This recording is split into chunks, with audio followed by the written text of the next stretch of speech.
መኑ ይሰምዐነ ማን ይሰማናል? ሕይወት ምንት ውእቱ ሕይወት ምንድን ነው? ምንት ውእቱ ጽድቅ እውነትስ ምንድን ነው? እነዚህና መሰል የፍልስፍና ጥያቄዎችን የግዕዝ መጠይቃን ቃላትን ተጠቅመን እንዴት አድርገን ማንኛውም ጥያቄ መጠየቅ እንደምንችል አረፍተ ነገር መስራት እንደምንችል ዛሬ አንድ በአንድ እንመለከታለን። መጠይቅ ማለት ጠየቀ፣ ጠየቀ፣ ተረዳ ካለው የግዕዝ ግስ የተገኘ ባዕድ ቅጽል ሲሆን መጠይቅ ለአንድ ነው፣ መጠይቃን ደግሞ ለብዙ ነው ማለት ነው። መጠይቅ አንድ ነው፣ መጠይቃን በብዙ ነው። መጠይቃን ቃላት ምንድን ነው? እንዴት እንጠቀማቸዋለን? እነማን ናቸው? አገባባቸውስ እንዴት ነው የሚለውን ቀለል ባለመልኩ እንመለከታለን። መጠይቃን ቃላት ማለት የአንድን ሰው ማንነትና የነገርን ምንነት፣ የቦታን የትነት፣ የጊዜን መቼነት፣ የቁጥርን ስንትነትና ወዘተርፈ ለመጠየቅ የምንጠቀማቸው ቃላት መጠይቃን ቃላት ይባላሉ። መጠይቃን በብዙ ነው። መጠይቅ ለነጠላ ነው። መጠይቃን በብዙ ነው። ባዕድ ቅጽል ነው። ቅጽል የቅጽል አይነት ስንማር ወደፊት እንመለከታለን ማለት ነው።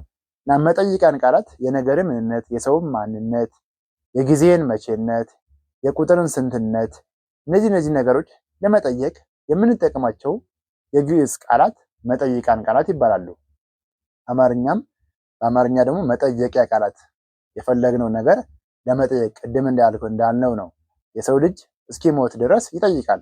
ማንኛውም ነገር ጥሩም ይሁን መጥፎ ይጠይቃል እና እነሱን ደግሞ ለመጠየቅ እነዚህ መጠይቃን ቃላት ማወቅ ይገባናልና የመጀመሪያው መኑ ወይም ደግሞ አይ የሰውን ማንነት ለመጠየቅ ያገለግላል። መኑ ወይም አይ የሰውን ማንነት ለመጠየቅ ያገለግላል። ለምሳሌ መኑ ወይም አይ በነጠላ ነው። ማነው፣ ማነህ፣ ማነኝ፣ ማነሽ፣ ማናት ተብሎ ይተረጎማል፣ ይፈታል። በብዙ ደግሞ ሲሆን እለመኑ ወይም ደግሞ አያት። መኑ ነጠላ ነው፣ እለመኑ ለብዙ፣ አይ ነጠላ ነው፣ አያት በብዙ። ማናቸው፣ ማናችሁ፣ ማነን፣ ማናችሁ ለሴቶች፣ ማናቸው ለሩቅ ሴቶች። እነዚህ እንግዲህ ቅጽል ናቸው። ቅጽልነታቸውም የአካል ነው፣ ለነገር ለቁሳቁስ አይሆንም ማለት ነው። እነዚህ በነጠላና በብዙ መኑ በነጠላ እለመኑ በብዙ፣ አይ በነጠላ አያት በብዙ። መኑ ወይም አይ ሲባል ማነው፣ ማነህ፣ ማነሽ፣ ማናት ብለን ልንፈታ እንችላለን። እለመኑ ደግሞ በብዙ ሲሆን ነው።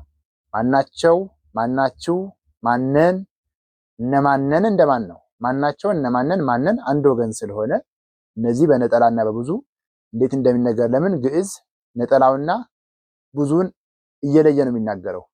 መጠይቃን ቃላት ስንል በአማርኛ ነው እንጂ እነዚህ ጥያቄ ምልክት አናደርግባቸውም። አረፍተ ነገር ስንሰራ በደንብ ግልጽ ይሆናል ማለት ነው። ጥያቄ ምልክት ለግዕዙ አናደርግም። እንደው ግልጽ እንዲሆን ለተማሪው እንዲረዳ ማድረግ እንችላለን እንጂ አያስፈልገውም። ለምን ቃላቶቹ ራሱ መጠይቃን ቃላት ስለሆኑ በውስጣቸው የጥያቄ አገባብ አላቸው። እነዚህ መጠይቃን የጥያቄ አገባብ ናቸው። ራሳቸውን ችሎ ይነገራሉ። በቅኔ ቤት ራሳቸውን ችሎ ንዑሳን አገባባት ናቸው። ራሳቸውን ችለው መጠይቃን በውስጣቸው መጠየቂያ ቃላት ስላላቸው እነዚህ ጥያቄ ምልክቱን አንጠቀምምና እነዚህ ለነጠላና ለብዙ እንጠቀማለን። ለምሳሌ በስትራክቸር ስናይ በፎርሙላ እናድርግና መኑ ወይም አይ ሲደመር መደበኛ ግሳት። መደበኛ ግሳት ማለት እነዚህ አበይት አናቅጽ ናቸው። አበይት አናቅጽ የሚባሉት እነዚህ ኃላፊ፣ ተንቤትና ትእዛዝ እነዚህ ሶስቱ ማለት ነው። ማሰር የሚችሉ አናቅጽ ናቸው። ግስ እርባታ ስንማር በደንብ እንመለከታለን። መኑ አይ ሲደመር መደበኛ ግሳት ነባር ግስ ስላለ ኢመደበኛ ሬጉላር ቨርብ እና ኢሬጉላር ቨርብ የሚባሉ ናቸው በእንግሊዝኛው። መደበኛ ግሳት እነዚህ ሬጉላር ቨርቦች አሉ። መደበኛ ወይም አበይት አናቅጽ መኑ ከነሱ ጋር ሲነገር እንዴት አድርጎ ይፈታል? መኑ ወይም አይ አበይት አናቅጽ እንዳልነው ነው። ማሰር የሚችል በኃላፊ በትንቢትና በትእዛዝ የሚነገር ነው። አበይት አናቅጽ የሚባለው በምሳሌ እንመለከታቸዋለን። አሁን ለምሳሌ መኑ ወይም አይ መጻ፣ ማን መጣ? ማን ነው የመጣው አይባልም። ይኸውላችሁ ግዕዙን ይዘን ነው የምንፈታው። መኑ ወይም አይ መጻ፣ ማን መጣ? በኃላፊ ነው፣ ኃላፊ አንቀጽ ነው። መኑ ይመጽእ፣ ማን ይመጣል? ትንቢት ማለት ነው። መኑ ይመጽእ፣ ማን ይመጣል? መኑ ይምጻ፣ ማን ይምጣ? አያችሁ ትእዛዝን ማለት ነው። ወታች ደግሞ ሌላም መኑ ወይም ደግሞ አይ ገብረ፣ ማን ሰራ ወይም አደረገ። መኑ ይገብር፣ ማን ይሰራል? ማን ይሰራል? መኑ ይግበር፣ ማን ይስራው? ወይ ደግሞ ማን ይስራ፣ ይስራው አይባልም። አልዘረዘረም። ስላልዘረዘረ ግሱ ማን ይስራ። አይ ወይም መኑ እንደዚህ ያደርግን በኃላፊ በትንቢትና በትእዛዝ አናቅጽ በሌሎችም መስራት እንችላለን። ለቅደም እንደ ቅድም ማለት ነው። መኑ ይሰማን ያለው አሁን ማን ይሰማናል? ትንቢት ነው። ማን ይሰማናል? መኑ ያህድገነ፣ ማን ይከለክለናል? መኑ ያፈቅረነ፣ ማን ይወደናል? አይ ወይም መኑ እያደረግን በእነዚህ በኃላፊ በትንቢትና በትእዛዝ አናቅጽ መኑን እያስገባን እንዲህ አረፍተ ነገር ቅድም እንደጠየቅ የፈለግነውን ጥያቄ መጠየቅ እንችላለን። እነዚህን ግሶች መደበኛ ግሶች ተጠቅመን ፍልስፍናም ሌላም ነገር መጠየቅ እንችላለን። እነዚህን ግሶች ተጠቅመን የትኛውንም ጥያቄ መጠየቅ እንችላለን። ብዙ ሲሆን ለምሳሌ እለመኑ ወይም ደግሞ አያት መጹ፣ እነማን መጡ? እለመኑ ይመጽኡ፣ እነማን ይመጣሉ? እለመኑ ይምጽኡ፣ እነማን ይምጡ? እለመኑ ወይም ደግሞ አያት ገብሩ፣ እነማን ሰሩ አደረጉ? አያት ይገብሩ፣ እነማን ይሰራሉ? አያት ይግበሩ፣ እነማን ይስሩ? እንደዚህ ያለን በነጠላና በብዙ እንደፈለግነው የፈለግነውን ጥያቄ መጠየቅ እንችላለን። ሰፊ ነው ግዕዝ እና እነዚህ መግቢያ ናቸው። እነዚህን እንዴት እንደሚሰሩ ካወቃችሁ በተለያዩ በፈለጋችሁት ግስ እያመጣችሁ መኑን ለመኑን እያስገባችሁ እንደየእርባታው ማለት በነጠላ ሲሆን ማን እንደሚገባ ለይተናል። በብዙ ሲሆን ደግሞ ማን እንደሚነገር ስለለየን የፈለግነውን ግስ እያመጣን የፈለግነውን ስሜታችንን በጥያቄ መግለጽ ስለምንችል እንደፈለጋችሁ አድርጋችሁ መጠቀም ትችላላችሁ ማለት ነው። አሁን ደግሞ በነባር መኑ አይ ሲደመር ነባር ግሳት። እነዚህ ነባር ግሳት ማለት የመደበኛ ግሶች ኢሬጉላር ቨርብ የሚባሉት ናቸው። መራህያን በብዙ ጊዜ የሚታወቁት መራህያን እነዚህ 12ቱ እንደ ነባር አንቀጽ የሚያገለግሉበት ሁኔታ አለ። ሌላው ቦ፣ አልቦ፣ ሀሎ፣ ነየ፣ አኮ ሌሎችም አሉ። እነዚህ ነባር ግሳት ይባላሉ። እነዚህ ጋር ደግሞ መኑ ወይም ደግሞ አይ እንዴት ይጠቀማሉ የሚለው እናያለን። አሁን መኑ ወይም አይ ውእቱ ማን ነው? እሱ ማን ነው? እሱ ማን ነው? ባለቤት ይቀድማልና። መኑ ውእቱ እሱ ማን ነው? መኑ አንተ ማን ነህ? መኑ አነ እኔ ማን ነኝ? የፍልስፍና ጥያቄ ነው። አይ አንቲ አንቺ ማን ነሽ? አይ ይእቲ እሷ ማን ናት? አያችሁ የፈለጋችሁን ደስ ይላል። እየተዝናናን የምንማረው ትምህርት ነው ይሄ ግዕዝ። እለመኑ ውእቶሙ በብዙ ደግሞ ሲሆን እነማን ናቸው? እነሱ እነማን ናቸው? እለመኑ አንትሙ እናንተ እነማን ናችሁ? እለመኑ ነህነ እኛ እነማን ነን? መላእክት እኮ መጀመሪያ የጠየቁት ይሄን ነው አይደለ? ራሳቸውን መኑ ፈጠረን ማን ፈጠረን? ማይቴ መጻይነ እለመኑ ነህነ እኛ እነማን ነን እያሉ ራሳቸውን ጠይቁ። ፈጣሪያቸው ሲሰወራቸው ይሄን ነው የጠየቁት። እና ይሄ የፍልስፍና ጥያቄ ነው ያልኳችሁ ቅድም። ጥያቄዎችን ማንኛውንም ጥያቄ እነዚህን መጠይቃን ቃላት እየተጠቀምን የፈለግነውን ጥያቄ መጠየቅ እንችላለን። አሁን ደግሞ ከሌሎች ነባር ግሳት ጋር እንመለከታለን። መኑ ሀሎ ሲል ማን ነው ያለው? ማን አለ? መኑ ቦ፣ መኑ ሀሎ። ቦና ሀሎ አንድ ስለሆነ ነው። መኑ ነየከ አንተ ማን ነህ? መኑ ነየኪ አንቺ ማን ነሽ? እያደረግን እንጠቀማለን። አሁን ደግሞ መኑን ከስሞች ጋር እንዴት አድርገን መጠቀም እንችላለን የሚለው እንመለከታለን። መኑ ከስም ጋር ማለት ነው። መኑ አይ ሲደመር ስም የግዕዝ ነው። አስማት ደግሞ በብዙ ነው። መኑ ከስም ጋር ሲሆን እንዴት ይነገራል? መኑ አይ ሲደመር ስም። መኑ ስምከ ሲባል እንሰማለን። መኑ ስምከ ወይም ደግሞ መኑ ውእቱ ስምከ። ስም ማን ነው? ውእቱ ባይገባም ችግር የለውም። ለምንድን ነው ችግር የሌለው? መኑ ይመረምራል ማለት ነው። በመኑ ውስጥ ይመረመራል። መኑ ስምከ ብቻ ብሎ ስምህ ማን ነው ሊል ይችላል።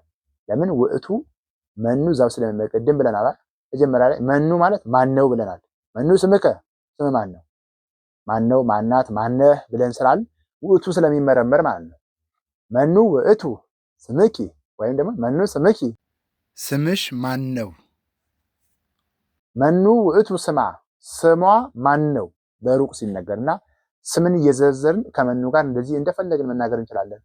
አያት አስማቲክሙ በብዙ ደግሞ ሲሆን ስሞቻችሁ እነማን ናቸው ብለን መናገርም እንችላለን።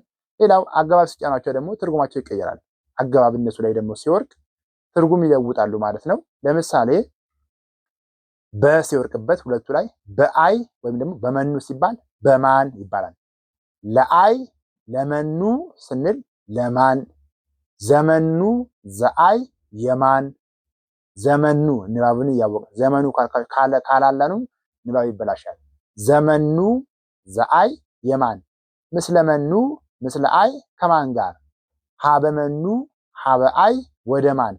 እነዚህ ደግሞ አገባብ ሲወርቁባቸው ትርጉም ይቀይራሉ ማለት ነው። ቅድም አንዳንድ ትርጉም ነበር የነበራቸው። አሁን ደግሞ ሌላ አገባብ እነሱ ላይ ሲወርቅ አገባብ ይዞ ሲመጡ ትርጉማቸው ይቀየራል። እዚህ ጋር አሁን እንዳልነው አረፍተ ነገር ደግሞ አገባብ ወርቁባቸው እንዴት ይሰራል የሚለውን ደግሞ እንመለከታለን። ለምሳሌ ለአይ ንንግር ተገፍኦተነ፣ ለአይ ወይም ደግሞ ለመኑ ንንግር ተገፍኦተነ፣ መገፋታችንን ለማን እንናገር፣ ለማን እንንገር ትእዛዝ ነው። ለአይ ንንግር ዘመኑ ውእቱ ዝ ህፃን፣ ይህ ህፃን የማን ነው? ይህ ልጅ የማን ነው? አያችሁ፣ አገባብ ሲወርቅበት ትርጉም ቀየረ ማለት ነው። ሀበመኑ ንጽራህ፣ ወደ ማን እንጩህ? ሀበመኑ ንሁር፣ ወደ ማን እንሂድ? ሌላም መጨመር እንችላለን። ሀበመኑ ንጊስ፣ ወደ ማን እንገስግስ? ሀበመኑ ንብኪ፣ ወደ ማን እናልቅስ? የፈለግነውን ሀበመኑ ያል ሀበመኑ ማለት ወደ ማን ነው። ሀበመኑ ሆረ፣ ወደ ማን ሄደ? ወደ ማን ሄደ? ሌላም እንደዚህ ያደርገን መጠቀም እንችላለን። ሌላው ደግሞ ከዚህ ጋር ተያይዞ ሲደጋገም መኑ መኑ ብሎ በደጊመ ቃል ሲነገር ሲፈታም በደጊመ ቃል ይፈታል። መኑ መኑ ማን ማን፣ መኑ መኑ መጻ ማን ማን መጣ። በደጊመ ቃል በራሱ አማርኛም ይደግማል ማለት ነው ግዙ ከደገመ። ሌላው መኑመ መኑሰ መኑመ ሲል ንባብ አይቀየርም፣ ትርጉም አይቀየርም፣ ንባቡ ነው። መኑ ወዳቂ ነበራ። መኑመ ሲል ተነሽናል፣ ግን ንባቡ ትርጉም አይቀየርም። ማን ነው ነው አይቀየርም። መስለ ተጨመረበት ትርጉም ይቀየራል። እንደ ቅድሞቹ አይቀየርም። መኑመ አንዳንድ ጊዜ ቀንሽ ሲደርስ ትሰማላችሁ። ማን ነው ትርጉም የለውም፣ ትርጉሙ አይቀየርም፣ ንባብ ነው፣ ተነሽ ያደርገዋል ማለት ነው።